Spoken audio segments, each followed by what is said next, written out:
ನಮಸ್ಕಾರ, ಶುಭ ದಿನ ಎಲ್ಲರಿಗೂ. ಇವತ್ತಿನ ನಮ್ಮ ರೆಸಿಪಿ ಬಂದು ಒಂದು ಡೆಸರ್ಟ್ ರೆಸಿಪಿ. ಇತ್ತೀಚೆಗೆ ತುಂಬ ವೈರಲ್ ಆಯಿತು ಎಲ್ಲ ಕಡೆನೂ. ಇದರ ಹೆಸರು ಬಂದು ತಿರಮಿಸು ಅಂತ. ಇವತ್ತು ನಾವು ಮಾಡಿ ನೋಡೋಣ ಇದು ಹೇಗಾಗುತ್ತೆ ಅಂತ. ಇವಾಗ ಇದಕ್ಕೆ ಬೇಕಿರೋ ಸಾಮಗ್ರಿಗಳನ್ನ ನೋಡ್ಕೊಳ್ಳೋಣ. ಇದಕ್ಕೆ 250 grams of paneer, 6 slices of bread, instant coffee powder 3 sachets, cocoa powder, honey ಮತ್ತು ಹಾಲು 25 ml. ಇವಾಗ ಒಂದು ಮಿಕ್ಸರ್ ಜಾರಿಗೆ ಪನ್ನೀರ್ ಹಾಕ್ಕೊಳ್ಳೋಣ. ಪನ್ನೀರ್ ಹಾಕ್ಕೊಂಡಿದ್ದಾದಮೇಲೆ ಹಾಲಾದಮೇಲೆ ಹನಿ ಹಾಕ್ಕೊಳ್ಳೋಣ. ಹನಿ ನಾನು 25 to 30 ml ಆಫ್ ಹನಿ ತೊಗೊಂಡಿನಿ. ನಿಮಗೆ ಎಷ್ಟು ಸ್ವೀಟ್ ಬೇಕು ಅನ್ನೋದ್ರ ಮೇಲೆ ಡಿಪೆಂಡ್ ಆಗುತ್ತೆ. ಇದು ಆ್ಯಕ್ಚುಲಿ ಕರೆಕ್ಟಾಗಿತ್ತು ಸ್ವೀಟಿಗೆ. ಇವಾಗ ಇದನ್ನು ಸ್ವಲ್ಪ ರುಬ್ಕೊಂಡಿದ್ದಾದಮೇಲೆ ಇದಕ್ಕೆ 1.5 ಸ್ಪೂನ್ಸ್ ಆಫ್ ವೆನಿಲಾ ಎಸೆನ್ಸ್ ಹಾಕ್ಕೊಳ್ಳೋಣ. ಆ್ಯಕ್ಚುಲಿ ಇದರಿಂದನೇ ಫ್ಲೇವರ್ ಇನ್ನೊಂದು ಸ್ವಲ್ಪ ಎನ್ಹ್ಯಾನ್ಸ್ ಆಗುತ್ತೆ. ಇವಾಗ ಇದನ್ನು ಸ್ಮೂತಾಗಿ ಗ್ರೈಂಡ್ ಮಾಡ್ಕೊಂಡು ತೆಗೆದಿಟ್ಕೊಳ್ಳೋಣ. ಈ ಕನ್ಸಿಸ್ಟೆನ್ಸಿನಲ್ಲಿ ಇರಬೇಕು. ಅದು ಗ್ರೈಂಡ್ ಆದಮೇಲೆ ಫ್ಲೋಯಿಂಗ್ ಕನ್ಸಿಸ್ಟೆನ್ಸಿನಲ್ಲಿ ಇರಬೇಕು. ಇವಾಗ ಒಂದು ತಟ್ಟೆಗೆ ಮತ್ತೆ ಒಂದು 30 ml ನೀರು ಹಾಕ್ಕೊಂಡು ಇನ್ಸ್ಟೆಂಟ್ ಕಾಫಿ ಪೌಡರ್ ಹಾಕ್ಕೊಳ್ಳೋಣ. ಇದು 3 ಸ್ಯಾಚೆಟ್ಸ್ ತೊಗೊಂಡಿದ್ದೀನಿ, 2 ರೂಪೀಸಿಂದು.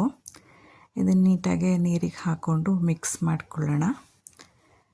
ಮಿಕ್ಸ್ ಮಾಡ್ಕೊಂಡಿದ್ದೆಲ್ಲ ಆದಮೇಲೆ ಈಗ ನಮ್ಮ ಬ್ರೆಡ್ ಸ್ಲೈಸಸ್ ತೊಗೊಂಡು ಅದರದ್ದು ಎಡ್ಜಸ್ನ ಕಟ್ ಮಾಡ್ಕೋಬೇಕು. ನನಗೆ ಇದೆಲ್ಲ ಮಾಡಿದ್ದೆಲ್ಲ ಆದಮೇಲೆ ತಿಂದಮೇಲೆ ನನಗೆ ಏನು ಅನ್ನಿಸ್ತು ಅಂದರೆ, ಇದು ಕಾಫಿ ಡಿಕಾಕ್ಷನ್ ಸ್ವಲ್ಪ ಬಿಟರ್ ಟೇಸ್ಟ್ ಇರುತ್ತಲ್ಲ, ನಾವು ಅದಕ್ಕೆ ಒಂದು ಸ್ವಲ್ಪ ಅಂದರೆ ಒಂದು 1/2 ಸ್ಪೂನ್ ಸಕ್ಕರೆ ಅಥವಾ ಒಂದು 1/2 ಸ್ಪೂನ್ ಹನಿ ಹಾಕ್ಕೊಂಡಿದ್ರೆ ಇನ್ನೂ ಚೆನ್ನಾಗಿರ್ತೈತೇನೋ ಅಂತ ಅನ್ನಿಸ್ತು. ನೀವು ತಿಂದು ನೋಡಿ, ನಿಮಗೆ ಹೆಂಗೆ ಅನಿಸುತ್ತೆ ಹಂಗೆ ಮಾಡ್ಕೊಳ್ಳಿ. ಈಗ ನಾನು ತೊಗೊಂಡಿರೋ ಬಾಕ್ಸಿಗೆ ಕರೆಕ್ಟಾಗಿ ಬ್ರೆಡ್ ಸ್ಲೈಸಸ್ನ ಕಟ್ ಮಾಡಿ ಇಟ್ಕೊಂಡೀನಿ.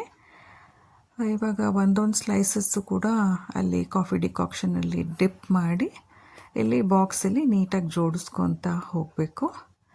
ಫಸ್ಟ್ ಲೇಯರ್ ಇದು. ಒಂದು ಬ್ರೆಡ್ ಸ್ಲೈಸ್ ದೊಡ್ಡದಿದೆ, ಒಂದು ಸಣ್ಣದಿದೆ. ಅಕಾರ್ಡಿಂಗ್ ಟು ದ ಬಾಕ್ಸ್ ನಾನು ಕಟ್ ಮಾಡ್ಕೊಂಡು ಇಟ್ಕೊಂಡಿದ್ದೀನಿ. ಈಗ ಅದ್ರ ಮೇಲೆ ಈಗ ಮಾಡ್ಕೊಂಡಿರೋಂತಹ ಪನ್ನೀರ್ ಸಾಸ್ ಹಾಕೋಬೇಕು. ಸಾಸ್ ಎಲ್ಲ ಕ್ರೀಮ್ ಹಾಕೋಬೇಕು. ಇದು ನನ್ನ ಮಗಳು ಮಾಡ್ತೀನಿ ಅಂತ ನಂಗೆ ಮಾಡೋಕ್ಕೂ ಬಿಡ್ತಾಯಿಲ್ಲ. ಹೀಗೆ ತುಂಬ ಸ್ಲೋ ಆಗಿ ಮಧ್ಯ ಕೈ ಹಾಕಿ ಡಿಸ್ಟರ್ಬ್ ಮಾಡ್ತಾಯಿಲ್ಲ ನಾನು ಮಾಡ್ತೀನಿ ಅಂತ. ಸೊ ಅವಳ ಕೈಲೇ ಮಾಡಿಸ್ತಾಯಿನಿ, ಏನೂ ಮಾಡೋಕ್ಕಾಗಲ್ಲ. ಈಗ ಸೆಕೆಂಡ್ ಲೇಯರ್ ಆಫ್ ಬ್ರೆಡ್ ಹೀಗೆ ಜೋಡಿಸ್ಕೋಬೇಕು. ಒಂದ್ರ ಮೇಲೆ ಒಂದು ನೀಟಾಗಿ ಬರಬೇಕು. ಆಮೇಲೆ ಅದು ಪನ್ನೀರಿಂದು ಸಾಸ್ ಏನು ಹಾಕೋತೀವಿ ಅದು ನೀಟಾಗಿ ಒಂದು ಥಿಕ್ ಲೇಯರ್ ಕೂರಬೇಕು. ಆ್ಯಕ್ಚುಲಿ ಮಕ್ಳು ಏನಾದ್ರು ಮಾಡ್ತೀವಿ ಅಂತ ಹೇಳಿದಾಗ ಅವ್ರ ಕೈಯಲ್ಲಿ ಮಾಡಿಸ್ಬೇಕು. ನಾವು ಬೇಡ ಬೇಡ ಬೇಡ ಅಂತಂದರೆ ನಮ್ಮ ಮಕ್ಕಳು ಏನೂ ಕಲಿಯೋದೇ ಇಲ್ಲ.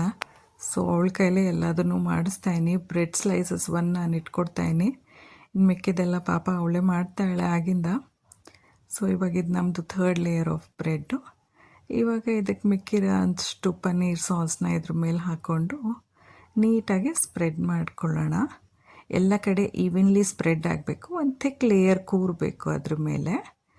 ಹೀಗೆ ನೀಟಾಗಿ ಎಲ್ಲ ಕಡೆ ಸ್ಪ್ರೆಡ್ ಮಾಡ್ಕೊಂಡಿದ್ದಾದಮೇಲೆ ಲಾಸ್ಟಿಗೆ ಇದ್ರ ಮೇಲೆ ಕೋಕೋ ಪೌಡರ್ನ ಡಸ್ಟ್ ಮಾಡ್ಕೋಬೇಕು. ಎಲ್ಲ ಕಡೆ ಕೋಕೋ ಪೌಡರ್ನ ಡಸ್ಟ್ ಮಾಡ್ಕೋಬೇಕು ನೀಟಾಗೆ. ಇದೆಲ್ಲ ಡಸ್ಟ್ ಎಲ್ಲ ಮಾಡ್ಕೊಂಡಿದ್ದಾದಮೇಲೆ ಇವಾಗ ಇದನ್ನು ಕವರ್ ಮಾಡಿ ಒಂದು 3 to 4 hours ಫ್ರಿಜ್ಜಿಗೆ ಇಡಬೇಕು. ಇದು ಆ್ಯಕ್ಚುಲಿ ಇಟಾಲಿಯನ್ ಡೆಸರ್ಟು. ಇದನ್ನು ಮೊಟ್ಟೆಯಿಂದ ಮಾಡ್ತಾರೆ, ಬಟ್ ನಾವು ಅದನ್ನು ನಮ್ಮ ವರ್ಷನಿಗೆ ಬದಲಾಯಿಸ್ಕೊಂಡ್ಬಿಟ್ಟಿದ್ದೀವಿ. ಹೀಗಾಗಿದೆ. ಇವಾಗ ಇದನ್ನು ನೀಟಾಗಿ ಫ್ರಿಜ್ಜಲ್ಲಿ ಎತ್ತಿಟ್ಕೊಳ್ಳೋಣ. 3 hours ಆದಮೇಲೆ ಈಗ ತೆಗೆದೆ. ಹೀಗಾಗಿದೆ ನಮ್ಮ ಡೆಸರ್ಟು.